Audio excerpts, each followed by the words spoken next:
আজকে আমরা গত কিছুদিনের বিশেষ করে মাইনরিটি, বিশেষ করে হিন্দু সমাজের পরিস্থিতি নিয়ে আমাদের মনে হয়েছিল যে যাতে কোনো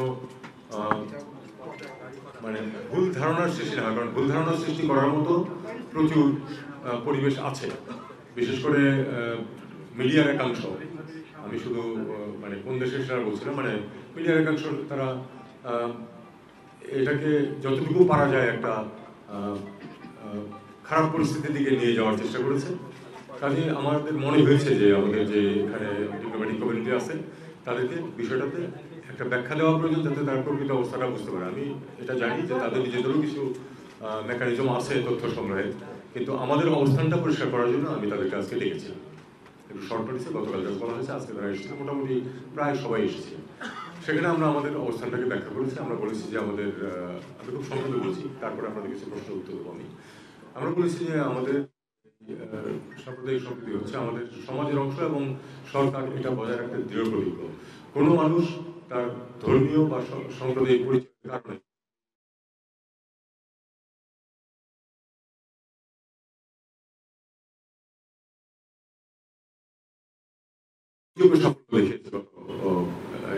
প্রায় 4 মাস সময় যেটা পার হয়ে গেছে এর মধ্যে।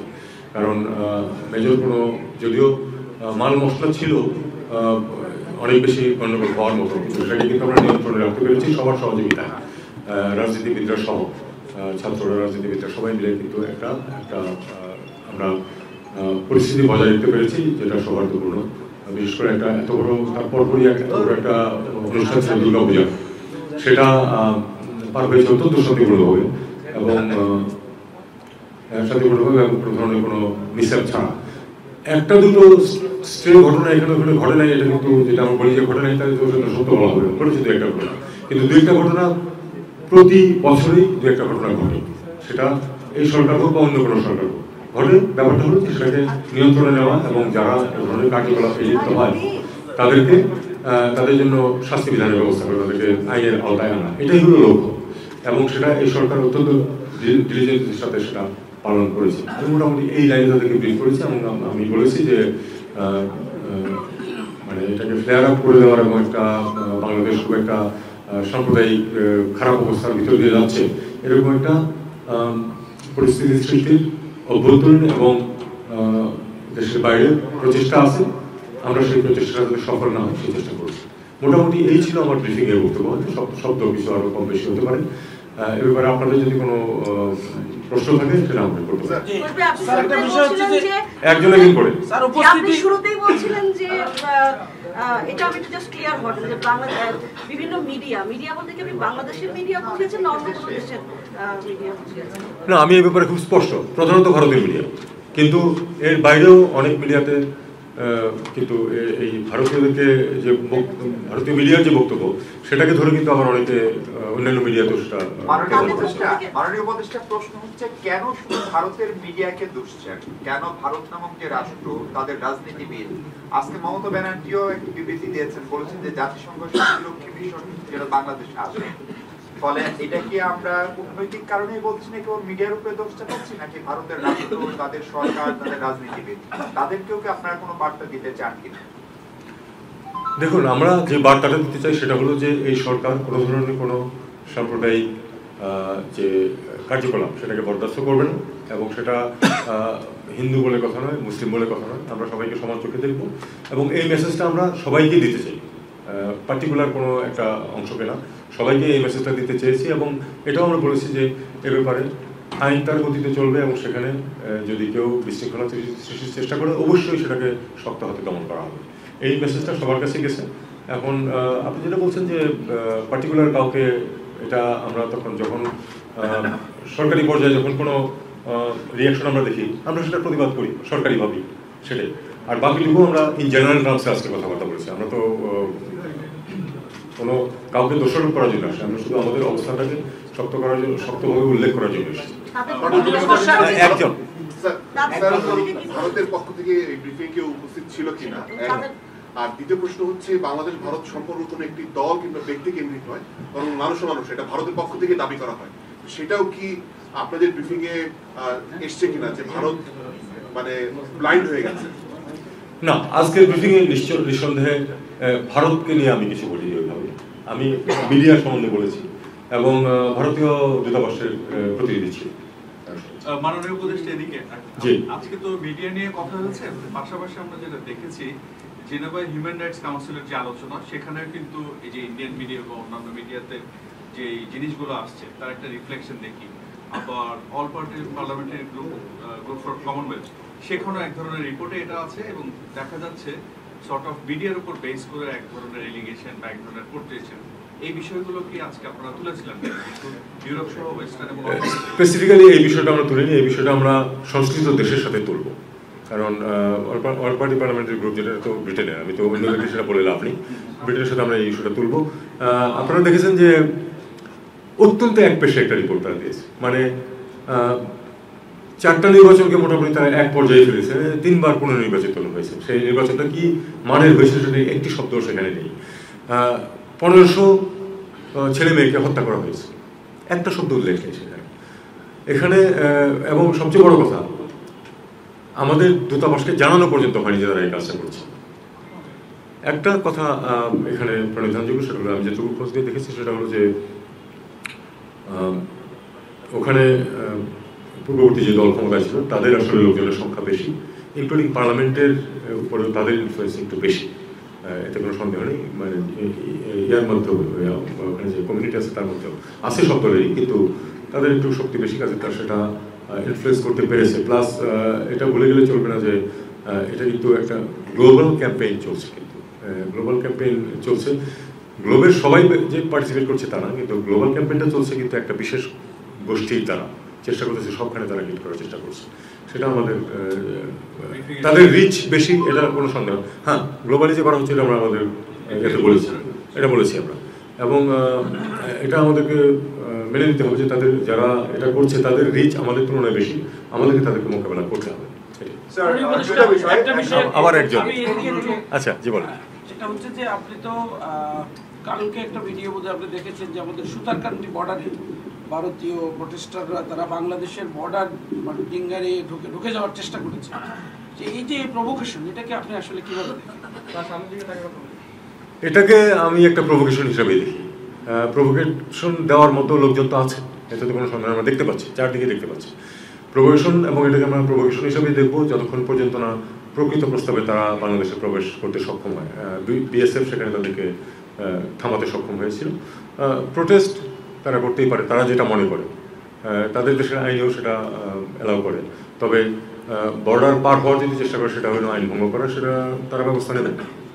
স্যার, দুটো বিষয়, একটা হলো স্যার যে আজকে ব্রিফিং এ চিন্ময় দাস, যিনি ইসকনের ফর্মার নেতা ছিলেন, ওনার ব্যাপারে স্পেসিফিক্যালি ডিপ্লোম্যাটদের কি স্টেটমেন্ট দিয়েছেন সেটা একটা। আরেকটা, এই যে এই প্রচারণা বা প্রোপাগান্ডা যেটা চলছে গ্লোবালি, এইটার ব্যাপারে ডিপ্লোম্যাটদের কোনো করণীয় আছে কিনা বা কোনো রিকোয়েস্ট করেছেন কিনা?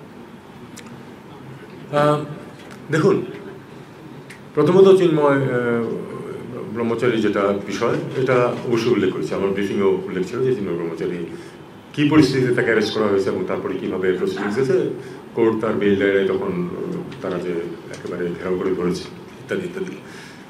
এবং আমি এটাও বলেছি যে এটা তারা পেরেছে কারণ তাদেরকে তাদের মত ব্যক্ত করার অধিকার দেওয়া হয়েছে বলেই তারা পেরেছে। এরকম ঘটনা তো আগে করতে পারেনি তারা। আমরা তাদেরকে, আমার মনে হয় আমরা তাদেরকে অন্ততপক্ষে আমাদের যে অবস্থানটা সেটা পৌঁছে দিতে পেরেছি, এবং আমি তাদেরকে বলেছি যে এটা অবশ্যই তারা তাদের দেশেও রিপোর্ট করবে, এটা নিয়ম। যেটা এখানে একটা ব্রিফিং হয়েছে সেটা তারা তাদের হেডকোয়ার্টারকে জানাবে, এবং আমি আশা করবো যে তারা সঠিক অবস্থানটা তুলে ধরবে। এবং আমি ব্যক্তিগতভাবে কাউকে বলেছি যে তোমাদের যে মতামতটা, দু একজন উল্লেখও করেছেন, যে একজন বলেন যে আমি বরিশালে একটা বিয়ে অ্যাটেন্ড করতে গিয়েছিলাম, হিন্দু সম্প্রদায়ের একজন বন্ধু, বিদেশে একজন রাষ্ট্রদূত পশ্চিমের, এবং তার মিশন থেকে বলছিল যে আমাদের সিকিউরিটি ব্যবস্থা করি। উনি বললেন যে আমি তাকে বললাম যে না, আমি একটু সিকিউরিটি চাই না, আমি নর্মাল সিচুয়েশনে ওখানে হাজির হতে চাই। একটু দু একটা পুলিশ ওখানে তারা জেনে গেছে এবং তারা একটু সিকিউরিটি দিয়েছিল, কিন্তু সে বললো যে আমি কোনো ধরনের কোনো সমস্যা দেখি নাই, এবং সেখানে আমি দেখেছি যে সেই যে অনুষ্ঠানটা সেটাতে হিন্দু এবং মুসলিমের পার্টিসিপেট। আপনারা জানেন এটা, আপনাদের যে কারণ আমার মেয়ের বিয়েতে হিন্দু অতিথিরা এসছে, এবং আমরা প্রচুর হিন্দুদের অনুষ্ঠানে অতিথি হিসেবে যাই, তাদের সাথে একসাথে এনজয় করি, উপভোগ করি। ঠিক এই পিকচারটা উনি দিয়েছেন। আমি তখন তাকে রসিকতা হিসেবে বললাম যে please tell your friends and your headquarters যে তোমার এই এক্সপিরিয়েন্সেস। সে বলছে ইয়েস আই ডু দ্যাট। আচ্ছা এদিকে একটু। ডিপ্লোম্যাটদের কোনো বিষয়ে কোনো জানার আগ্রহ ছিল না, কোনো প্রশ্ন ছিল না এই সেশনে? ছিল, হ্যাঁ কিছু প্রশ্ন ছিল, সেই প্রশ্নের উত্তর দিয়েছি আমরা। ডিটেলস তারা একটু জানতে চাইছেন।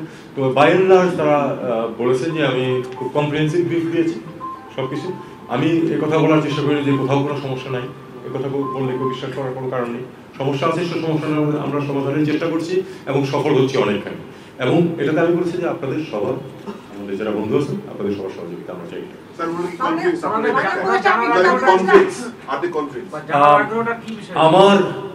আমার মনে হয়েছে তারা কনফিউজ, কারণ আমাকে পরে যখন সামনাসামনি চা খাওয়ার সময় যখন কথাবার্তা হয়েছে, তারা কিন্তু সবাই ধন্যবাদ দিয়েছেন যে না এটা আপনি খুব কম্প্রিহেন্সিভ ব্রিফিং করেছেন, আমাদের এখন খুব সহজে আমরা এটা রিপোর্ট করতে পারবো।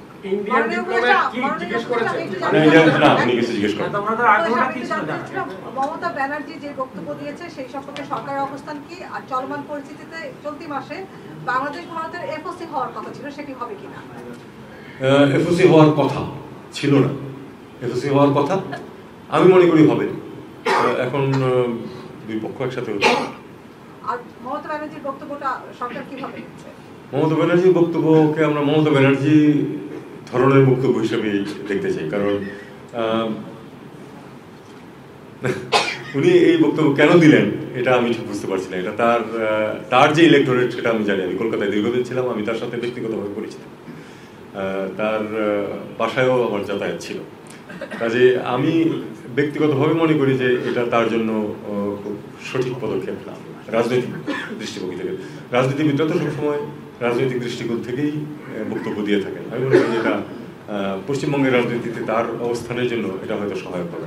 এটা অবশ্য আমার মত, উনি নিশ্চয়ই মনে করেন সহায়ক। স্যার আমরা কি ইগনোর করব নাকি আমরা প্রতিবাদ করব? দেখেন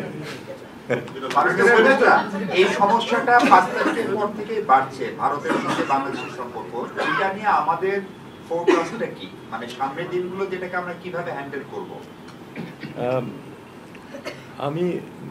আমি গতকাল একটা অনুষ্ঠানে ছিলাম, আমি কি বলেছি আপনারা দেখেছেন, এটা কিন্তু ওপেনলি বলেছি, তার মানে কোনো গোপনীয় বিষয়।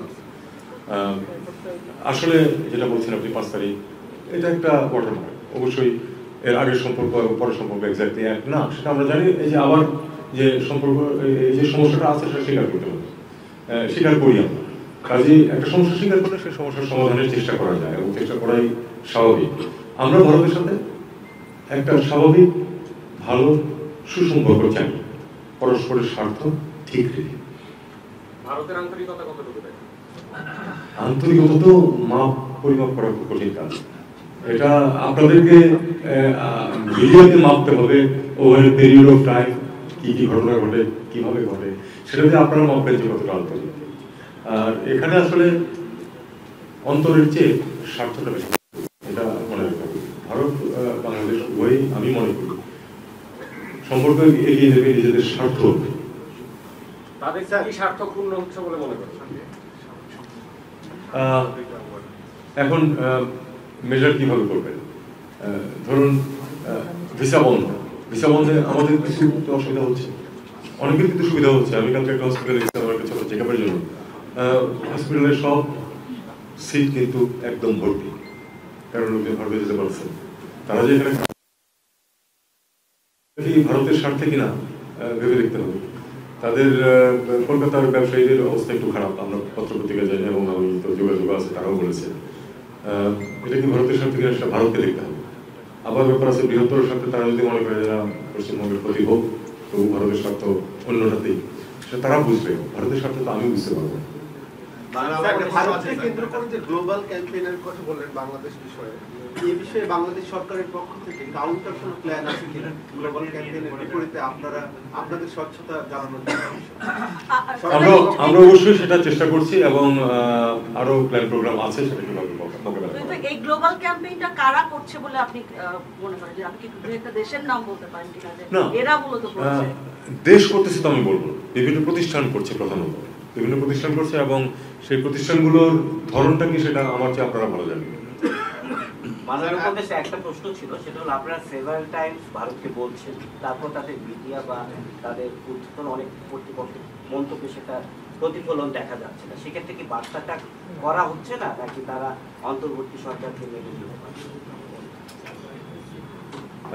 আবার সেই প্রশ্নে ফিরে যায়, ওই প্রসঙ্গে ফিরে যায় যে আসলে 5 তারিখের আগে এবং পরের সরকারের তফাৎ আছে, এবং এটার সাথে অ্যাডজাস্ট করতে কেউ সময় নিতে পারে, কিন্তু বাস্তবতাকে তো মেনে নিতে হবে, বাস্তবতাকে মেনে নিয়েই সম্পর্ক এগিয়ে নিতে হবে। ঠিক আছে, থ্যাংক ইউ।